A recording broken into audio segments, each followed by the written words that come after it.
This video here is going to cover some of the most common cold email mistakes that I see, and I'm not just going to keep this like super surface level. I'm actually going to show you some stuff that might be slightly controversial, but that I think is extremely true. And these are things that can completely ruin your cold email campaigns.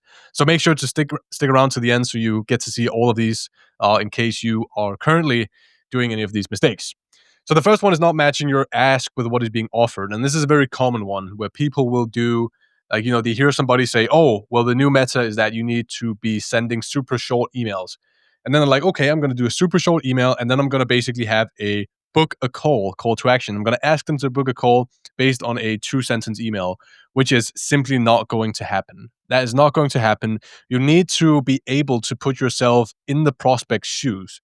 And this sounds like such an obvious like platitude, but it's actually something that most people don't do. They don't try to sit there and completely disconnect themselves from their own offer and then say, would I, in my prospect's position, even want to book this call? And when you do this objectively, what you'll often find is the answer is probably no, especially if you take into consideration that these same people are getting so many other similar offers, right? So why would they say yes to your email in particular?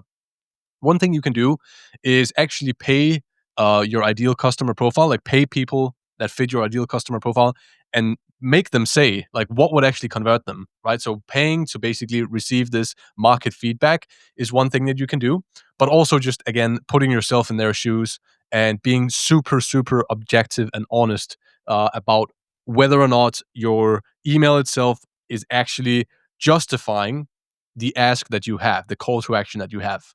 The second one is following conventional wisdom without critical thought. So, way too many people, they follow these common sayings and they get terrible results because of it, such as only sell benefits, never make your email long, never send links in your email, always personalize, only use signal based outreach, not, high volume doesn't work anymore. Like some of these, like common consensus based opinions that are now out there, especially on LinkedIn. And the truth is, marketing is so complex and it cannot just be boiled down to simple rules like this. You have to use critical thought. And that even goes when you watch my videos is, will what he's saying here apply to my offer? For example, if you're selling a low ticket product, this is probably not the right channel to watch, right? So you have to be critical. You have to apply the things that people say to your own situation and say, is this actually the case, right? So, for example, if you have a lot of competition, you cannot afford to make your email only 2 sentences because how are you able to stand out in 2 sentences, right?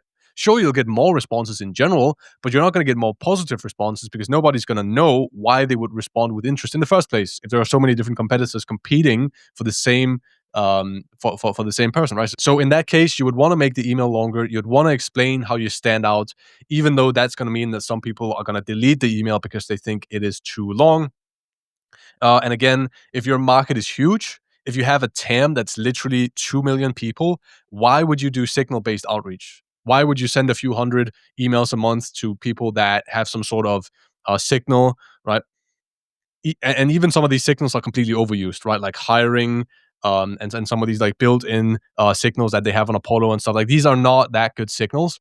So that means you're sacrificing volume and you're not getting many benefits at all, anyways. So if you have a large TAM, don't be afraid to send 10,000 emails a day, and just do signal-based outreach on the side, or just don't do it at all. And another example here is selling features instead of benefits if you have a unique mechanism. In some cases, every one of your competitors are in their inboxes talking about the same benefits. We can do this, we can do that. This is the benefit. But if you have a unique mechanism that sort of acts as a point of trust because they can see that you're doing something different, then that's going to be better than just mentioning the benefits that everyone else is talking about. The next one is too much focus on deliverability. And there are some people that really obsess over deliverability. It's basically their whole life to try different vendors, to try different things. The truth is, it is so volatile. It always changes. It's basically like chasing a feather in the wind. Like you're almost there all the time, but then it slips out of your hand. So you don't want to go ahead and obsess over it too much.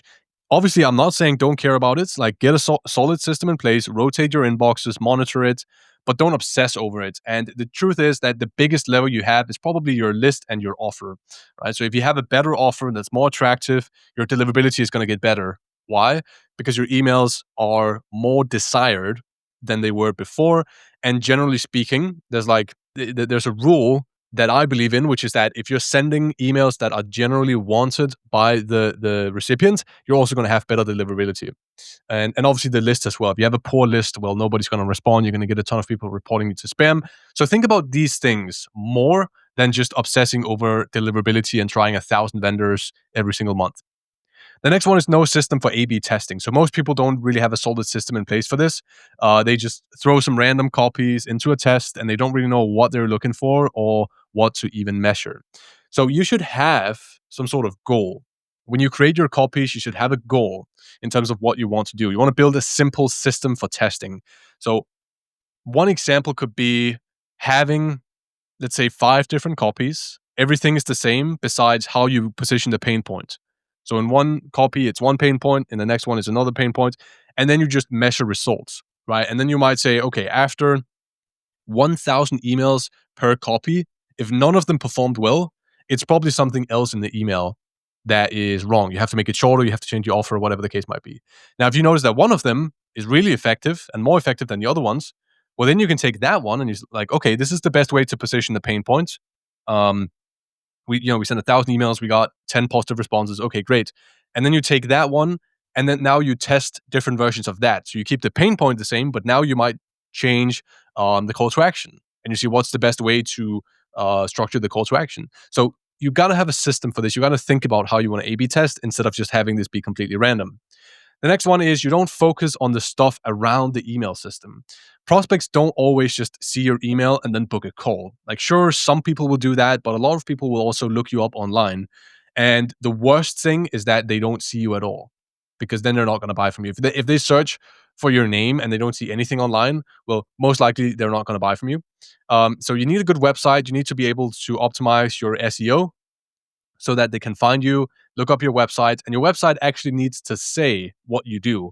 And this sounds very basic, but most people have a website where they have some sort of thing that they say in the headline that has nothing to do with the offer. It's like, optimizing whatever for a better future. And it's some nonsense like that. And it's like, you just need to have a very basic website that just says what you do and what they get. That's at least my opinion. And you also need some content. So you need to actually have a content pop up. So when they search for your name or your company, they can find some content on YouTube or LinkedIn or Twitter or something else.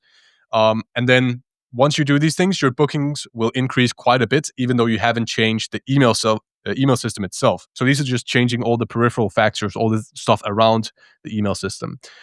Another mistake is not focusing on appointment setting, and you don't follow up enough. And I have a whole video that goes over the exact appointment setting process that I use, and that is, in my opinion, going to be the strongest and best appointment setting system for 2026.